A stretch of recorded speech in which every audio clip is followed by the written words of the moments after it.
예, 우리 시작하겠습니다. 빌립보서 1장 9절 말씀 보겠습니다. 빌립보서 1장 9절 말씀입니다.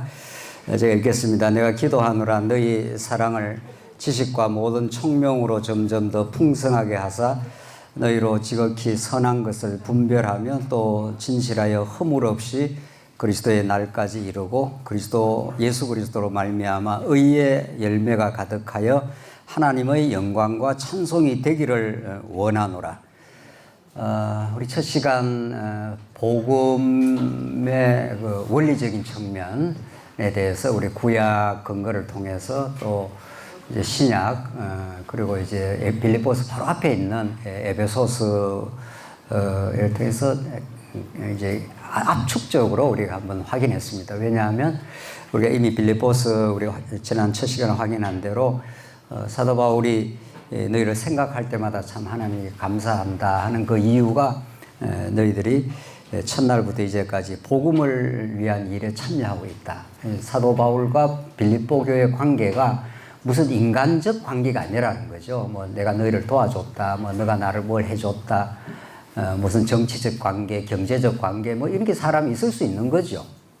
세상살이 하면서는 그런 것들은 교회 안에서 원칙적으로 본질적 관계는 아니죠. 사도 바울이 빌립보 교회와 관계를 하고 있는 것은 복음 안에서 교제입니다. 복음 안에 참여한다. 코이노니아라는 것이 이제 교제라 번역도 하고 참여라 번역하는데 이제 너희들이 복음 안에서 하나님 나라를 지금 누리고 있기 때문에 너희들이 여러 가지 어려움이 많지만은 하나님 나라 통치 속에 너희들이 그 의미를 해석하고 있다 이런 뜻이거든요. 그렇기 때문에 참 내가 그런 소식을 내가 들으면 참 감사가 넘친다 이제 라고 했기 때문에 그 복음이 무엇이냐 이게 여러분과 제 평생의 숙제고 평생의 가슴 설레는 주제입니다. 내가 복음을 알고 있다 이렇게 하면 안 되고 복음을 깨달아가고 있고 배워가고 있고 성경 66권의 그 방대하고 깊이 있는 진리의 말씀을 하나님께서 자꾸 우리에게 들려주시고 깨닫게 하시면 더 깊이 우리가 죽는 날까지 깨달아가는 거죠. 요즘에 노후 문제가 보통 심각한 주제가 아닌가 봐요. 예. 왜냐하면 이제 이게 초고령화 사회로 가기 때문에 옛날에는 뭐 60대에서 뭐 더 오래 못 살기 때문에 노후라는 걸 뭐 경험하고 뭐 얼마 있으면 죽어버리니까 노후 문제가 그렇게 심각하지는 않는 것 같은데 뭐 옛날에도 심각은 했겠죠 뭐. 그러나 요즘은 일을 끝나고 오랫동안 산단 말이죠. 그러니까 장수하는 게 뭐 축복이라고 하는데 요즘에 이제 세상 사람들도 눈치를 챘어요. 우리는 눈치가 빨라갖고 복음 안에서는 세상에서 뭐 좋다 하는 거 별로 뭐 그렇게 좋다 안 그러는데 세상 사람도 눈치를 챈 게 장사하는 게 이게 썩 좋은 것만은 아니구나 이런 걸 느꼈어요. 이게 정말 그 오래 사는 게 지금 중요한 게 아닙니다. 오래 산다 안 산다는 것도 우리 결정 권한도 아니지만 무엇을 깨달으며 우리 하나님께서 주시는 삶을 살 것인가 이것처럼 우리 교회 안에서 진지하게 다룰 주제가 없습니다. 그게 바로 복음입니다. 그러니까 죽는 날까지 복음의 그 깨달음의 그 깊이를 더해간다. 이런 것처럼 노후에 대한 확실한 준비가 없습니다. 그러나요? 안 그러나요? 저는 그렇게 생각합니다. 여러분은 어떻게 생각하는지 잘 모르겠는데. 복음을 죽는 날까지 새롭게 깊이 있게 깨달아간다. 이것처럼 확실한 준비가 없습니다. 복음은 우리한테 삶의 이유를 가르쳐주고 죽어야 될 때 죽을 이유를 가르쳐주기 있기 때문입니다. 그리고 복음은 우리를 사랑하신 우리의 영원한 신랑 예수 그리스도에 대한 소식이기 때문에 그것처럼 설레고 기쁜 소식이 없습니다. 참 정말 복음은 그냥 복음 그 자체도 위대한 그 자체가 위대한 거지만 복음이 만들어내는 그 열매 오늘 본문에서 그래서 11절에 예수 그리스도로 말미암아 의의 열매가 가득하여 하나님께 영광과 찬송이 되기를 원하노라. 그러니까 복음되게 깨달으면 반드시 기도를 하게 됩니다. 반드시 기도하게 됩니다. 그러니까 복음을 깨달았는데 기도를 안 하게 된, 뭐 기도가 없어졌다 이런 말은 그건 복음 깨달았다는 말도 하면 안 됩니다. 복음을 뭐 알았더니 뭐 기도할 게 없어졌다. 그 옛날 기도는 뭐 자기 욕망을 구하는 기도는 없어졌는지 모르지만 복음을 알기를 원합니다. 복음 안에서 의의 열매가 더 정말 우리 안에 충만하기를 원합니다. 내가 죽는 날까지 복음 대신 예수님을 더 사랑하기를 원합니다. 우리 교회가 복음 안에서 더 성숙되길 바랍니다. 이건 개인적으로든지 공동체적으로든지 해외 선교를 생각하든지 뭘 통해서도 우리가 깨닫고 있는 복음이 땅끝으로 복음 전파되기를 원합니다. 이런 기도가 있는 사람은 삶이 늘 벅찹니다. 늘 삶이 그 아름다운 긴장 속에 들어와 있습니다. 세월이 늘 세월을 아끼게 돼 있고 오늘 하루하루의 순간을 감사하게 돼 있고 그렇게 돼 있습니다. 복음이 없는 사람이 느슨해져 버리거나 뭐 오래 살면 뭐하노 이런 자기 연민에 빠지거나 이런 게 되는 거지. 오늘 본문은 기도는 바울이 옥중에서 하는 기도 아닙니까? 이게 옥중에서 이렇게 아름다운 기도를 할 수 있는 거는 복음이 만들어낸 열매입니다. 그래서 기도라는 것을 우리가 조금 더 깊이 곰곰하게 생각할 이유가 있고 정말 아름다운 기도의 제목을 많이 가지고 좋은 기도의 제목을 많이 가지고 있는 만큼 그 사람의 인생의 풍성함이라 이렇게 보면 틀림없습니다. 우리의 복음 안에서의 풍성한 삶을 이렇게 생각하는 그 잣대가 확실합니다. 나 뭐 별로 기도할 게 없다. 그럼 그 사람은 기도할 게 없는 만큼 기도 없이 사는 거죠. 우리는 교회를 위해서 기도할 게 많습니다. 우리 사랑하는 지체를 위해서 우리 지체들이 좀 복음 안에서 더 깊이 깨닫기를 원합니다. 이러면 그 사람이 교회에 나오는 기쁨이 다릅니다. 또 자기가 말씀 깨닫기 위해서 온다. 그것도 중요한 거지만은 자기 말씀을 깨닫기 위해서 오는 건 아니지 않습니까? 교회. 적어도 우리 이제 오래 이미 신앙생활을 하신 분들은 우리 지체들이 복음을 잘 깨닫기를 바랍니다. 바울이 지금 그렇게 기도하는 거 아닙니까? 내가 기도하노라 9절 너희 사랑을 지식과 모든 총명으로 점점 더 풍성하게 하사 너희가 점점 더 풍성하게 진리를 잘 깨달아서 여러 안팎의 시련에 빌립보 교회가 놓여져 있지만은 강건하게 되길 바란다. 그리고 바울이 옥중에서도 옥 밖에 있는 성도를 위해서 기도할 제목이 있기 때문에 옥중에 있지만은 사도 바울이 펄펄 살아있는 거죠.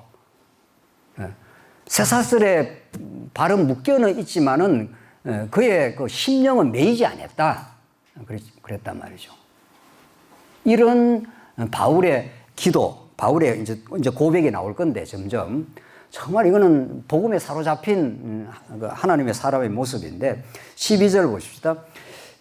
여러분들 교환을 주로 따라가겠습니다. 제가 빌립보서를 다 강론하기는 시간이 부족하기 때문에 핵심을 교환에 성경 본문을 적어놨기 때문에 4페이지 기도 다음에 두 번째 기도, 세 번째가 고난의 유익인데 교환 중심으로 그 본문을 읽겠습니다. 1장 12절입니다. 형제들아 내가 당한 일이 도리어 뭐라고 그랬습니까? 복음 전파에 이렇게 돼요. 그 바울은 사나 죽으나 복음이 목적이에요. 복음 깨달음이 목적이고 그게 기쁨이고 그게 삶의 가치입니다. 그러니까 형제들아 내가 당한 일이 뭡니까? 바울이 당한 일이 감옥에 들어가 있는 일. 지금 고통을 감옥에서 지금 쇠사슬에 묶여갖고 꼼짝달싹 못하는 이 고난에 처한 일입니다. 그것이 복음 전파의 진전이 된 줄을 너희가 알기를 원하노라. 그 바울의 삶의 목적은 복음이었습니다. 다른 말로 진리였습니다. 다른 말로 우리는 말씀입니다. 뭐 다 같은 말이죠. 말씀 운동, 진리 운동, 복음 운동 다 같은 말이에요. 그러니까 이제 약간 뉘앙스는 다르지만 원칙적으로 동의어입니다. 똑같은 말입니다. 그러니까 복음이 사도 바울에게는 이게 전부 다입니다. 나라는 인생이 이 땅에 던져진 것도 내가 사는 것도 고난받는 것도 교회에서 봉사하는 것도 다 복음 위해서다 이런 뜻입니다. 그러니까 복음이 얼마나 위대하고 놀라운 복음 되시는 예수 그리스도가 우리를 얼마나 사랑하시고 우리와 동행하시고 우리의 성전이 되어주시고 우리와 함께 계신다는 거 아는 사람에게는 이 인생의 가치가 펄펄 살아있는 거죠. 근데 복음의 가치가 약한 만큼 인생의 가치도 약하게 되는 겁니다. 이 정비례합니다. 이거 얘기는 정비례합니다. 정확한 겁니다. 예. 복음이 펄펄 살아있는 사람, 복음의 깨달음에 늘 설레는 사람은 늘 교회 생활이 당연히 그렇게 되겠죠. 예. 당연히 교회 생활이. 그래서 내가 당한 일이 도리어 복음 전파의 진전이 된 줄을 너희가 알기로 하라. 내가 감옥에 있는 것이 복음이 가로막힌 게 아니다. 중국 교회가 지금 여러 가지 정치 어려운 상황 때문에 이제 지금 많이 핍박과 어려움이 있다고 해서 중국 교회한테 불리하다 자꾸 이런 말을 해요. 중국 교회가 옛날처럼 복음을 못 전해서 어렵다. 천부당 만부당한 말이에요. 지금 중국 교회를 하나님께서 가장 순수하게 만들고 있습니다. 너무 중국 교회가 세속화가 많이 됐기 때문에 80년대 중국 교회는 안 그랬다는 거죠. 제가 2000년 초기에 중국을 갔는데 한 20년 전에 그때 중국하고 지금 중국은 너무 많이 달라졌어요. 너무 돈 맛을 많이 봐버렸어요. 중국 교회도. 그때는 너무 순박하고 중국 성도들이 이랬는데 10년, 20년 어간에 막 바뀌어 나간 거예요. 그러니까 하나님께서 오히려 지금 어려움을 준 중국 교회에 어려움을 주고 있지 않습니까? 이 중국 교회를 너무 사랑하시는 겁니다. 우리 교회는 어떠나요? 우리 교회 한간에 몇 년 동안 겪었던 어려움은 우리를 사랑하시는 하나님의 섭리입니다.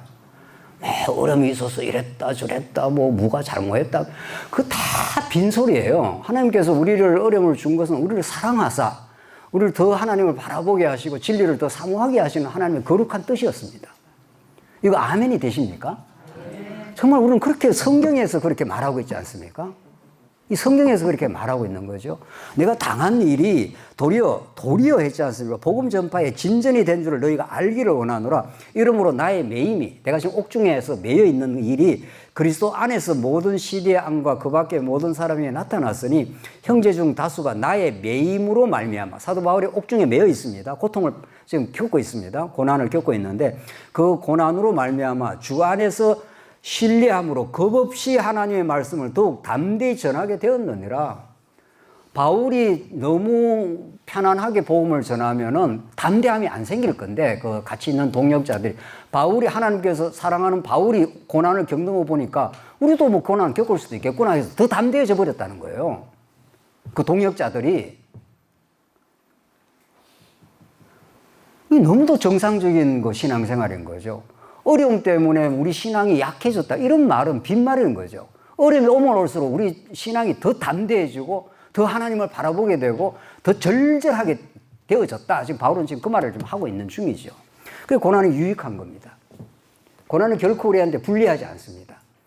뭐 어떤 것인들 우리에게 유익하지 않는 것이 있겠습니까? 많은 합력하여 선을 이룬다는 게 모든 걸 합력해서 우리 신앙의 유익을 만들어내시는 하나님인데 특별히 우리에게 고난은 우리로 하여금 더 하나님께 바짝 엎드리게 만들고 우리가 얼마나 죄인인가도 깨닫게 만들고 하나님의 의로우신 예수 그리스도를 더 붙들게 만드시는 하나님의 깊고 깊으신 사랑의 섭리라는 거죠. 바울이 그걸 지금 고백을 하고 있는 중이죠.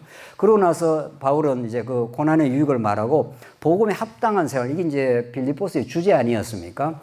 복음에 합당한 생활을 다른 말로 말하면 하나님 나라의 그 진면목입니다. 사도 바울은 자기가 옛날에 율법을 지키는 줄 착각하며 내가 율법을 지킨다 했는데 다메섹 도상에서 예수께 사로잡히고 말았습니다. 그래서 그분이 나의 주인임을 알았습니다. 사도 바울은 그분이 나의 통치자요, 그분이 교회의 머리가 되셔서 나를 이제 사로잡았다고 바울이 깨달은 거죠. 그래서 사도 바울은 갈라디아에서 내가 이제 그리스도와 함께 십자가에 못 박혔나니 이제 내가 산 것이 아니요 내 안에 누가 사신 것이라 그리스도가 사신 것이라. 이제 내 안에 나 옛사람은 십자가에 같이 못 박혔고 그래서 연합해서 옛사람은 죽었고 이제 그리스도가 사신 것을 이제 깨달았습니다.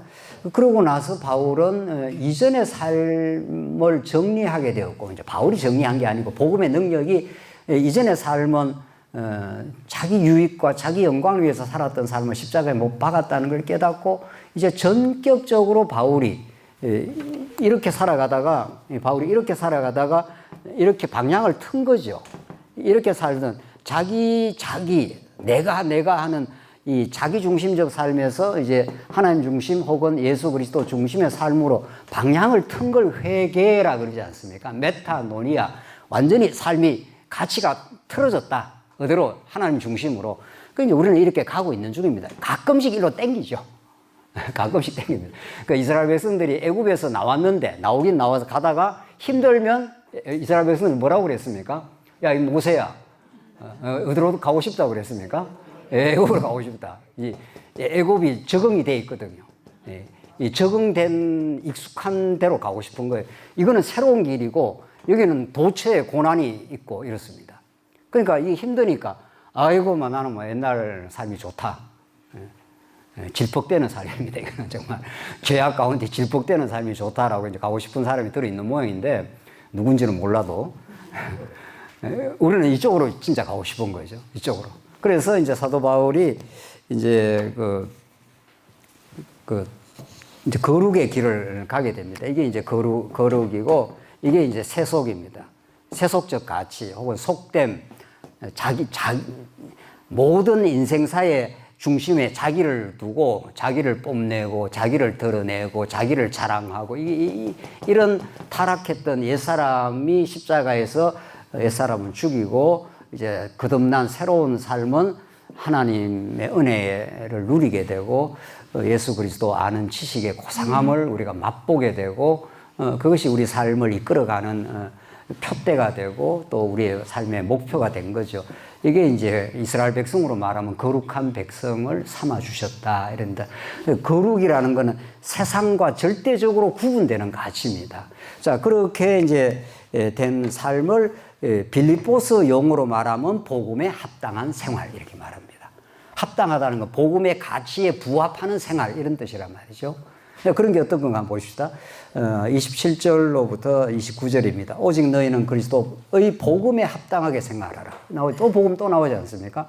복음의 가치를 깨닫는 만큼 복음의 가치를 따라간다. 이게 합당한 생활인데 이는 내가 너희에게 가보나 떠나 있으나 너희가 한 마음으로 서서 한 뜻으로 복음의 신앙을 위하여 협력하는 것과 중요한 건 이 한 마음입니다. 이 빌립보서에서 계속 이게 나옵니다. 한 마음, 한 뜻. 이것이 우리가 만들어내는 게 아니라 보십시다. 복음이 예수 그리스도니까, 진리 대신 예수 그리스도니까, 이전에 복음이 없을 때는 나와 너가 여기서 만납니다. 언제나. 나와 나가 있고 너가 있는데, 뭐 또 그도 있을 수 있죠. 뭐 그러나 무슨 두 사람만 해도 돼요. 그 나와 너가 여기서 만나요. 여기가 무슨 자리입니까? 내한테도 좀 유익하고 너한테도 좀 유익한 타협선이 나옵니다. 언제나 세상살이는. 그렇지 않겠어요? 너가 완전히 내한테 와라. 나를 맞춰주라 하면 이런 걸 우리가 뭐라고 그러죠? 왕짜증 난다 그럽니다. 그러니까 남편이 부인들어 당신이 완전히 내게 맞춰라. 내가 하는 대로 따라와라. 이러면 어떤 거는 좀 따라가긴 해도 어떤 거는 못 따라가는 거죠. 그렇죠? 또 부인이 남편한테 당신이 나를 사랑한다고 결혼했으니까 무조건 나를 위해 주라. 그런 것도 어떠죠? 좀 따라 해주다가 솔직하게 이야기하세요. 솔직하게 좀 해주다가 어떻게 되죠? 계속 그러면 끝도 없이 그러면 왕짜증 나는 거죠. 당신이 뭔데 내가 나를 당신한테 다 맞춰라. 이렇게 되는 거예요. 안 되는 거예요, 이게. 그런데 놀라운 사실은 나도 너도 어떻게 생각합니까? 아니, 예수 안 믿으면 나도 너도 어떻게 생각해요? 당신은 누구한테 맞춰라? 나를 맞춰라. 저쪽은 또 어떻게? 나를 맞춰라. 그러니까 서로가 자기를 맞춰라 하니까 이 타협선이 좀 나오다가 타협이 됐다가 안 됐다 그러는 거예요. 좀 어떨 때는 좀 맞춰주다가 좀 내가 에너지도 있고 힘도 있고 뭐 좀 말씀도 듣고 이러면 좀 에너지가 생겼어. 그러면 좀 맞춰주지 하다가 계속 그러면 사람이 이게 에너지가 한계가 있단 말이죠. 계속 그러면 그 다음에 어떻게 되죠? 당신이 뭔데 이제 이렇게 나오는 거죠. 당신이 나를 맞춰라 이렇게 나오는 거예요. 이 절대로 해결이 안 돼요. 이게 절대로 해결이 안 돼요. 여기. 정말 믿음으로 사는 사람은 이 사람이 믿음이고 이 사람이 믿음이 없다 그러면은 여기서 해결나는 게 아니에요. 이 사람이 이 어려움을 이기는 비결은 이쪽으로 가는 농도만큼 해결이 나요. 뭐 안 믿는 사람도 있을 수 있잖아요. 또 믿음이 약한 사람도 있을 수 있고 상대방이. 그러니까 이 사람에게 하나님의 믿음을 주시면 이 사람이 자꾸 자기를 맞추라 하면은 힘이 있는 만큼 맞춰줍니다. 그리고 내가 했다고 안 그럽니다. 그렇기 때문에 하고 나서 저 사람이 참 약해서 저렇구나. 좀 많이 힘들구나. 이렇게 해서 믿음이 있는 만큼은 맞춰주는 만큼 맞춰주고 또 어려운 길 속에서도 그리스도를 향해 전진하는 겁니다. 그러니까 죽을 때까지 맞춰돌라 이러면 이제 좀 힘들긴 하죠. 힘들긴 하긴 하지만은 그래도 믿음을 하나님 주시면 사랑은 모든 것을 참고 모든 것을 이기며 모든 것을 견디느니라. 정말 이거 위대합니다. 복음은 우리가 지금 생각하는 것 이상으로 위대합니다. 정말. 그래서 여기에서 해결 나는 게 아니라 지금 우리가 뭘 이야기하고 있는 중이죠? 예? 한 마음으로 서서 한 뜻으로 했는데 여기서는 한 마음이 안 돼. 두 마음이에요.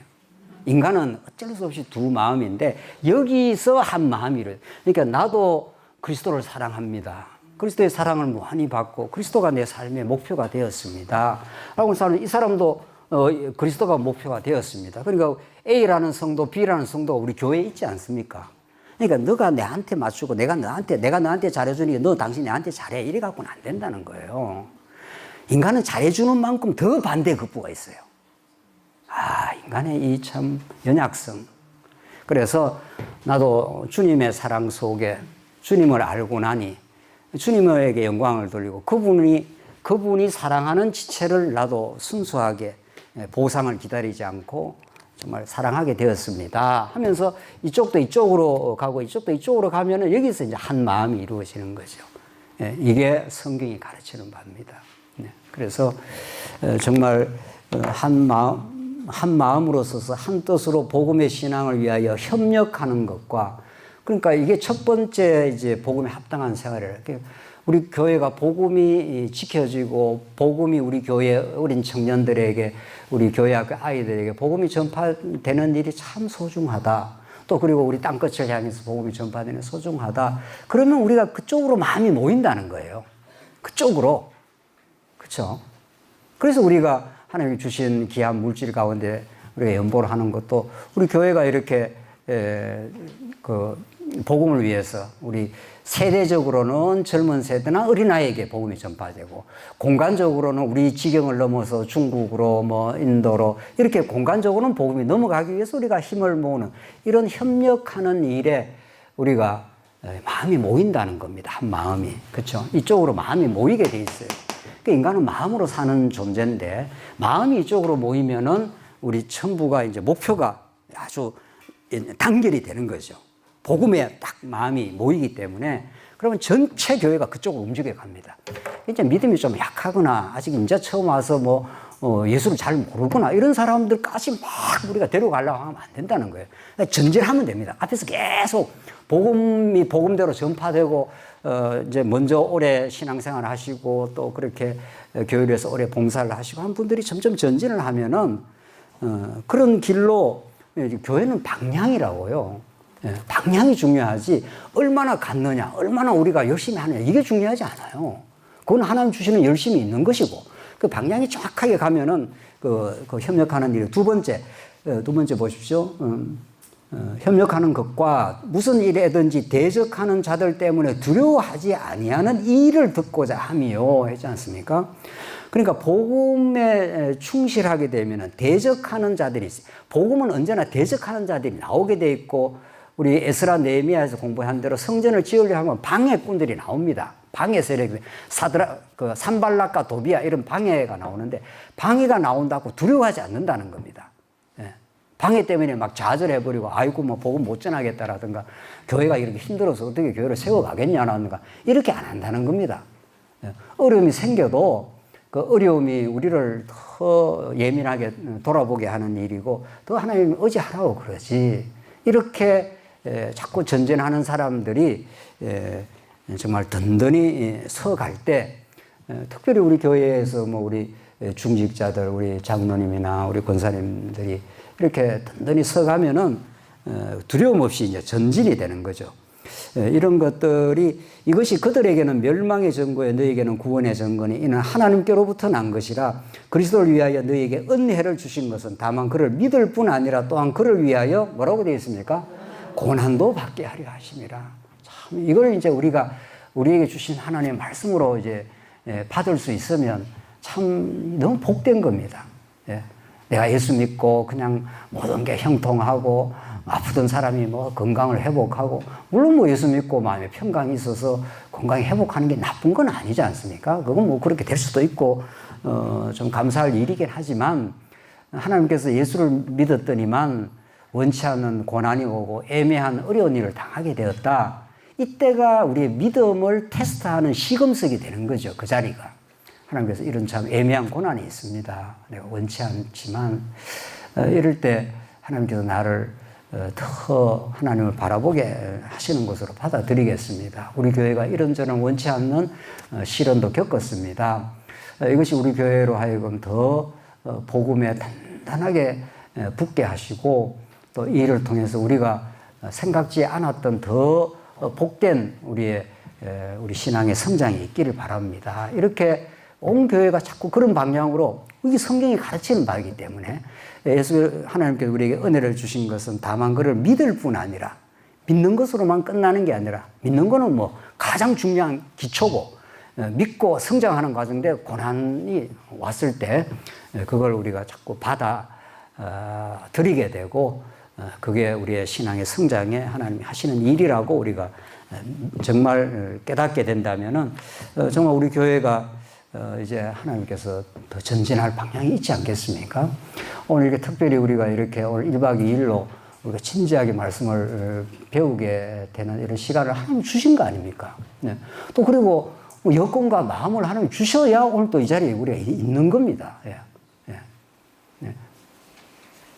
그래서 우리가 앞으로도 우리가 전진하게 될 때, 우리가 원치 않는 고난이 왔을 때 빌립보서 말씀을 다시 생각하고 다시 새 힘을 얻고, 고난의 풀무에서, 구약식으로 말하면 고난의 풀무에다가 집어넣었다 뺐다 집어넣었다 뺐다 하면서 그 찌꺼기들을 전부 하나님께서 제거시키고 우리를 아주 정련된 검으로, 베드로전서의 말씀처럼 그렇게 우리를 만들어 가신다는 거죠.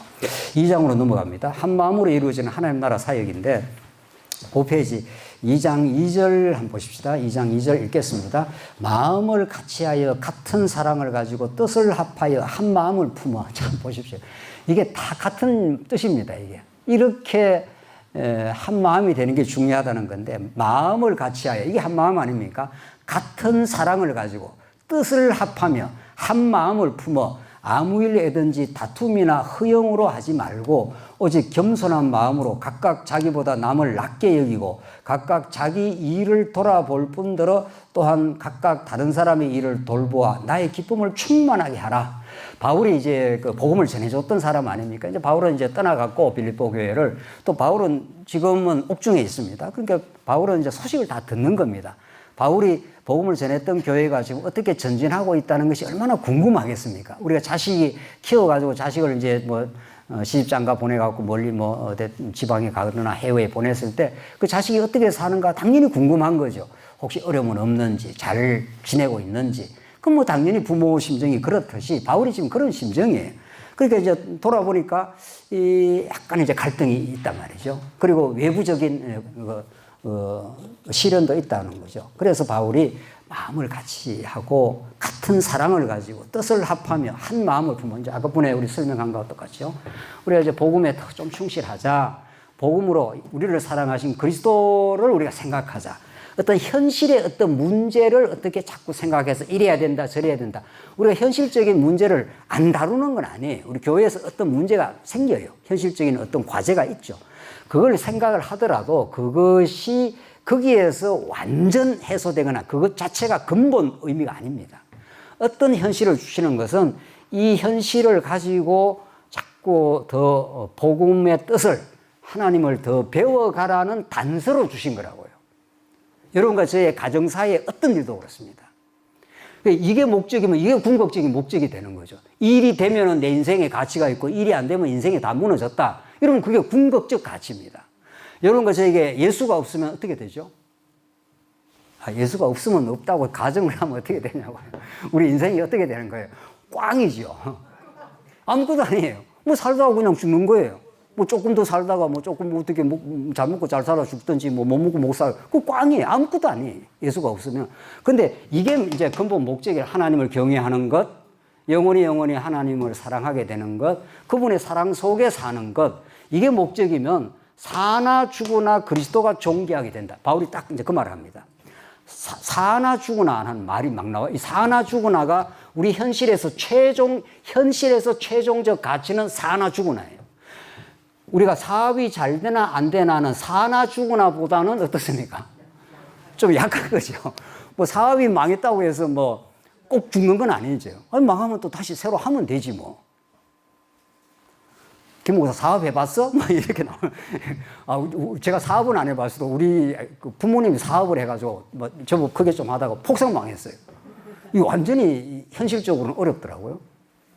너무 어려워요. 뭐 지금 어려서 그까지 피부는 못 느끼고 감각적으로 느끼는 거죠. 야, 이거 망하니까 정말 힘들구나. 뭐 감각적으로. 그래도 죽지는 않았잖아요. 그러니까 우리 인생사에 사나 죽으나가 최종적인 인생 현실로 보면 최종적 문제예요. 그래서 좀 세상살이를 많이 하거나 또 혹은 믿음이 괜찮거나 뭐 죽는 일 없잖아. 뭐 그거 한다고 뭐 죽을 일 있겠어? 뭐 사업 좀 망하면 망할 수도 있지. 그러면 하나님께 또 살게 할 거야. 죽을 것 같아도 하나님께서 살게 하려면 또 다른 길 열 거야. 그게 사업을 바라보는 현실 시각이고 궁극적인 하나님의 시각이죠. 우리 아이가 아플 수도 있죠. 아이들이. 아프면 부모로서는 온 인생이 무너지는 거죠. 많이 아프다. 예컨대. 아플 수도 있는 거죠. 더 크게 생각하면. 죽을 수도 있는 거죠. 우리 인생이. 그거 너머에 뭐가 있어야 되는 거죠. 그래서, 우리가 우리 인생을 많이 흔들어 놓는 그런 가치들이 있습니다, 현실에. 우리 교회 안에도 그런 일이 있지만 그걸 바라보면서 더 궁극적 가치인 복음을 깨달았던 사도 바울은 사나 죽으나 그리스도가 내 안에서 존귀하게 되길 바랍니다. 그 바울은 이 사생관이 확실했습니다. 삶과 죽음을 뛰어넘는 그 복음의 가치가 확실했기 때문에 거기에서 우리 인생을 복음적으로 딱 정리하고 있으면 웬만한 가치에 대해서는 좀 과정에서 흔들리고 과정에서 괴로움이 찾아오더라도 그것이 우리 인생 근본을 흔들어 놓지는 못하는 거죠. 그게 믿음의 길을 간다 이런 뜻이라고요. 우리가. 자, 그래서 한번 아무리든지 다툼이나 허영으로 하지 말고 다툼이라는 게 벌써 자기 중심이에요. 내가 너보다 더 낫다. 경쟁하는 거잖아요.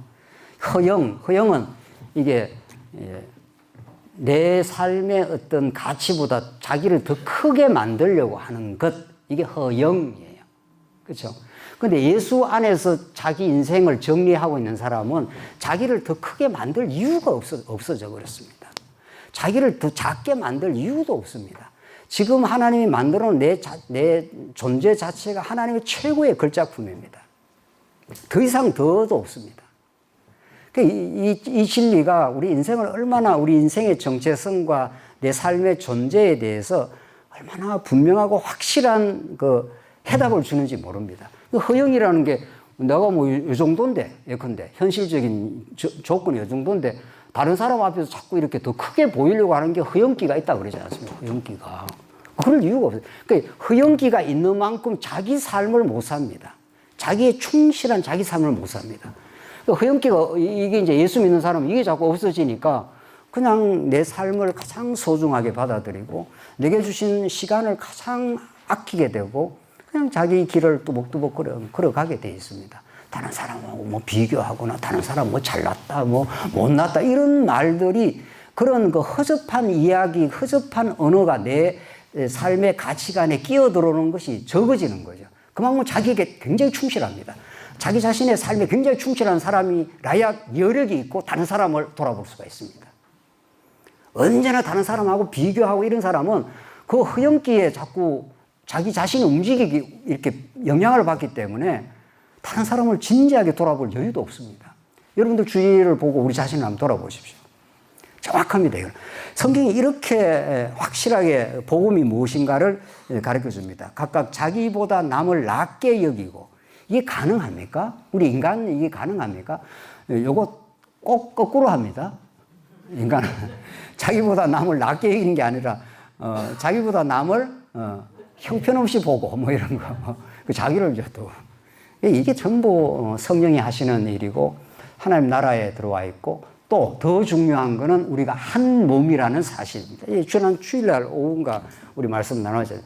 내가 너를 위해서 수고하는 게 아닙니다. 내가 너를 위해서 내가 너를 수고했으니까 너 나를 좀 알아줘야 돼. 이것처럼 정말 사악한 태도도 없습니다. 내가 너를 위해서 했으니까 너 나를 좀 알아줘야 돼. 이런 말씀 말이에요. 우리는 그리스도 안에서는 내가 너를 위해서 하니까 내 몸이 다른 옆에 있는 다른 지체를 위해서 한 것뿐이에요. 내가 진짜 그리스도 안에 있다면 내가 다른 지체에 힘든 걸 좀 붙들어 줬다. 그러면 그 지체가 내 몸이라니까요. 내가 내한테 한 거예요. 이 말이 아직도 이해가 안 되십니까? 이해가 되죠? 안 돼요. 자기가 자기한테 한 거예요. 그런데 그게 무슨 공치사를 할 일이 뭐 있나요? 자기 몸을 자기가 한 건데 참 감사하다. 내 몸이 힘들었구나. 그러니까 자기 몸을 좀 오른손이 왼손을 좀 쓰다듬어 준 거라니까요. 우리 지체 안에 한 거는 우리가 따로따로면은 내가 너를 위해서 한 거지. 따로따로가 아니지 않습니까? 그러니까 따로따로가 아니기 때문에 저 사람이 힘들면 나도 힘든 걸 느끼는 거죠. 저 사람이 기쁘면 나도 기쁜 걸 느끼는 거죠. 그게 한 몸이니까.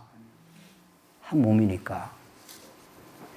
여러분은 가족 생활하면 그걸 너무 느끼지 않습니까? 자식이 아프면 부모가 아프지 않습니까? 왜 그렇습니까?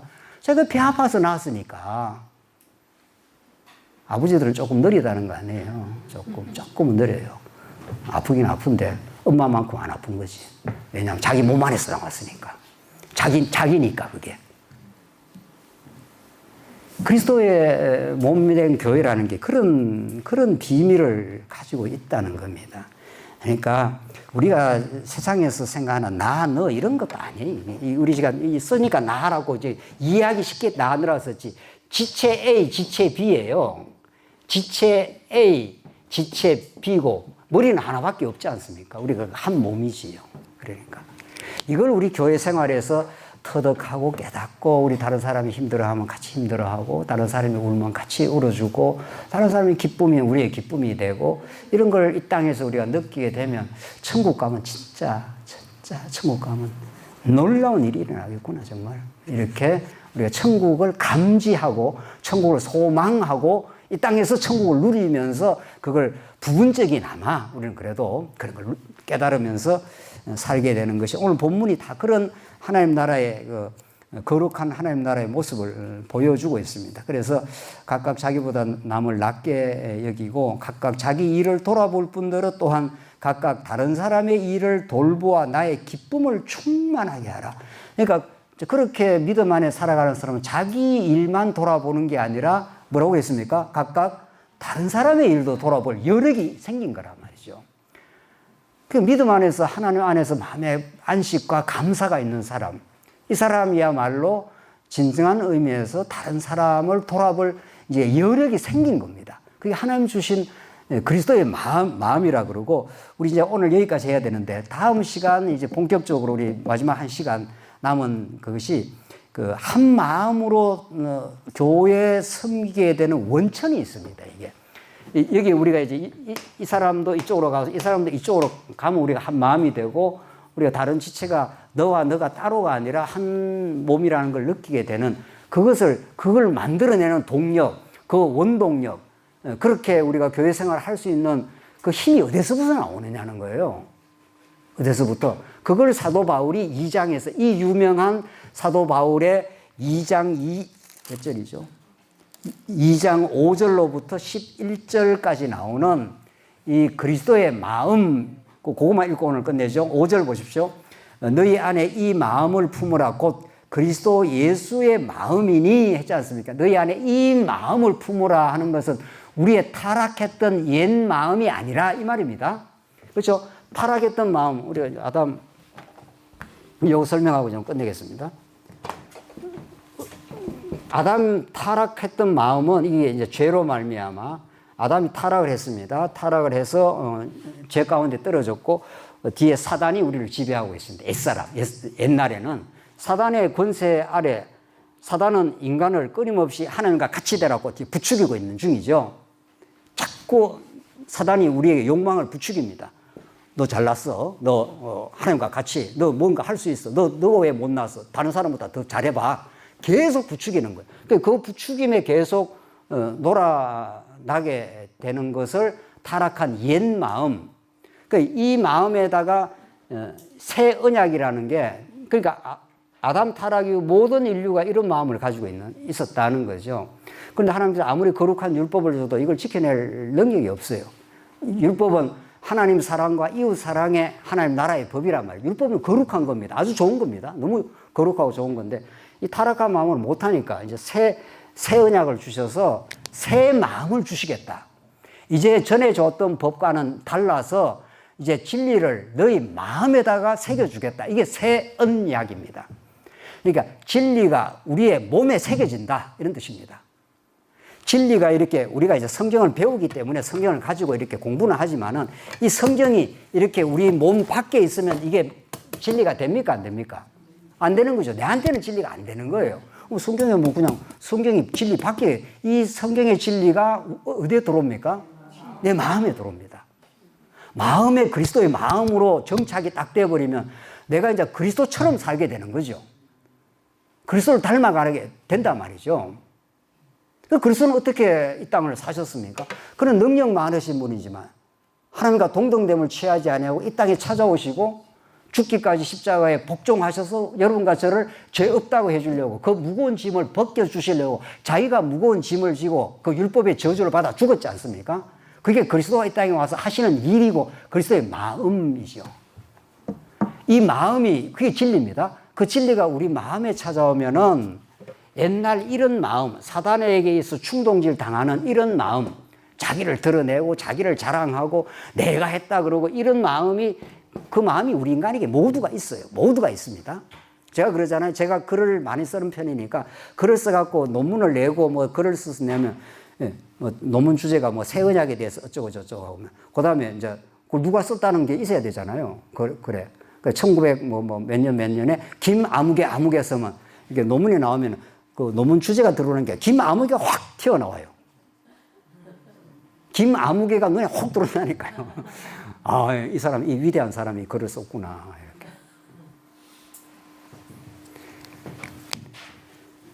이렇게. 인간이 그 못 말립니다. 이걸 우리는 불치병이 못 이겨요. 그런데 이 마음을 바꾸어 줍니다. 이 마음을 새 언약 대신 성령이 찾아오시면 그게 중요하지 않고 이렇게 되는 거죠. 우리 안에 찾아오신 그리스도의 마음, 하나님의 영광, 하나님께만 영광이 되는 마음, 하나님의 그 놀라운 은혜와 사랑이 우리 안에 역사하는 마음, 이걸 사도 바울이 이제 우리 이제 내일 시간에 이제 이걸 말해야 뒤에 이제 바울이 말하고자 하는 이제 신앙 고백적 의미가 설명이 됩니다. 그는 하나님과 동등된 분이시지만 자기를 비워 이 땅에 찾아오셔서 십자가에 죽기까지 복종하심으로 그를 하나님께서 모든 이름보다 더 높이셔서 여러분과 저에게 영원한 찬송의 이름이 되어 주시고 우리에게 영원히 우리를 사랑해 주신 그 진리가 우리 마음에 새겨지면은 그 마음으로 삽니다. 이제 그 마음으로 얼마나 정말 새로운 사람의 삶으로 하나님이 살게 하신다는 거예요. 맨날 죄 짓고 그래 안 삽니다. 이 복음을 깨닫는데 맨날 뭐 죄인이다 이렇게 자기 학대하듯이 죄인이다 그렇게 하라고 우리 죄 가운데 둔 게 아닙니다. 이제 새 마음을 가지게 되고 새 역사가 우리 안에 일어나면은 이제 과거에는 죄 짓고 계속 원망하고 자기 불평하고 이렇게 살던 사람이 이제 점점 감사함이 넘쳐나고 하나님의 영광을 위해서 살아가고 우리 순수한 의미에서 다른 지체를 위해서 살고 그렇게 하고 나서 내가 했다고 안 그러고 하나님께서 이 복되고 아름다운 교회 봉사를 하게 했습니다. 그 길을 우리 모두가 가게 될 것입니다. 하나님께서 그런 복되고 복된 하나님 나라의 그 누림과 그리스도 안에서 살아가는 그 삶을 빌립보스가 너무 잘 보여주고 있습니다. 내가 부귀에 처하나 비천에 처하나 일체의 삶의 비결을 배워놓으라. 하나님께서 나를 어디다 둬도 하나님과 동행하는 그 자리, 하나님의 은혜를 깨닫는 자리, 그것이 천국이라 바울은 그렇게 막 생생하게 정을 하고 있는 겁니다. 이게 그리스도가 우리에게 주신 마음이라, 이게 새 언약의 성취 사건이라 이렇게 바울이 하나님을 찬양하고 감사하며 그렇게 하나님께서 바울을 그렇게 살게 했습니다. 하나님 우리에게 이 진리, 이 복음을 깨닫게 하시고 우리 교회가 시련을 겪긴 했습니다만은 더 깊이 있는 진리의 세계로를 인도해 주셔서 우리 사랑하는 우리 여전대 우리 회원들이 정말 남은 삶은 이 위대한 복음과 정말 함께하며 복되고 복된 그런 신앙의 길을 가시기를 간절히 바랍니다. 기도하겠습니다. 하나님 아버지 은혜를 감사합니다. 오늘 이렇게 좋은 시간 주셔서 저희들 빌립보서 말씀을 통해서 하늘의 진리의 말씀을 듣고 있습니다. 우리를 땅에 살게 했지만 이미 하늘 보좌에 앉히신 그 하나님의 놀라운 은혜의 사건을 믿음으로 바라보고 우리가 이 땅 살지만 하늘을 누리며 정말 그리스도와 함께 믿음의 길을 잘 걸어갈 수 있도록 우리 모두를 사로잡아 주시옵소서. 예수님 이름으로 기도하옵나이다. 아멘.